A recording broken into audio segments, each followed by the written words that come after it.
Iya baik. Salah satu kekurangan atau kesalahan yang ada di KPR konvensional yaitu selain riba, yaitu adanya gharar, di mana nasabah nanti akan terkena floating rate.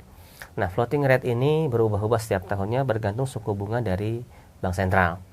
Ya, nah inilah yang menyebabkan nasabah tidak ada kepastian berapa uang yang harus dia bayar sepanjang tenor cicilan. Nah, inilah juga yang terkadang masyarakat lupa bahwasanya kalau di bank konvensional meskipun awal-awal terlihat murah, tetapi nanti lambat laun akan menjadi mahal. Ya, sehingga tidak objektif kalau dinilai bank syariah selalu lebih mahal ketimbang konvensional. Karena pada faktanya bank konvensional yang menggunakan skema floating rate itu harga jual akhir tidak jelas dan bisa jadi lebih mahal, bahkan jauh lebih mahal. Dan juga ada skema sita, denda, penalti dan lain sebagainya. Seperti itu. Oke.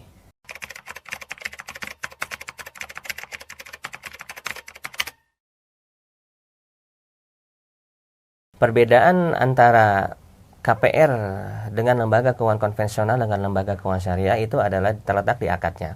Kalau lembaga keuangan konvensional itu akadnya adalah hutang piutang. Jadi lembaga keuangan konvensional memberikan sejumlah uang ya agar nasabah bisa membeli rumah tersebut dari uang yang diberikan oleh lembaga keuangan konvensional. Tentu saja dengan tambahan bunga. Nah, ini namanya riba. Ya, karena menjual uang atau mengambil untung dari transaksi uang, pemberian uang. Adapun di lembaga keuangan syariah maka akadnya adalah jual beli, yang sering kita kenal dengan jual beli murabahah, di mana sebelum nasabah membeli rumah tersebut, bank wajib terlebih dahulu membeli rumah tersebut kepada developer atau supplier secara sah.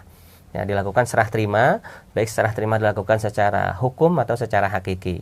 Ya, kalau KPR tentu saja serah terimanya adalah secara hukmi, ya, secara hukumnya itu serah terima surat-surat ya seperti SHM, INB, IMB dan dokumen-dokumen legal yang lainnya.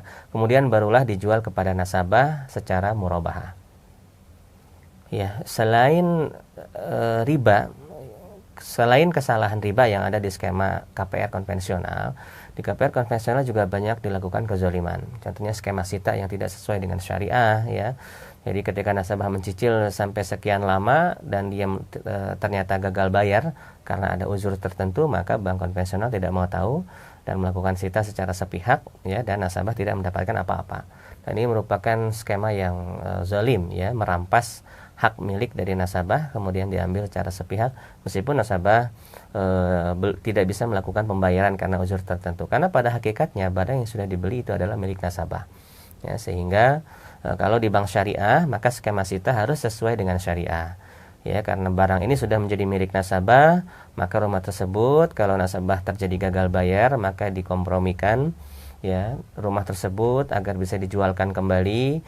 Nah, hasil penjualan rumah sebagiannya digunakan untuk menutupi sisa hutang kepada lembaga keuangan. Nah, kalau ada kelebihan maka dikembalikan kepada si nasabah. Nah, ini mirip sebetulnya. Skema tanpa sita yang ada di bank syariah itu sama dengan skema tanpa sita yang ada di lembaga atau developer properti tanpa bank.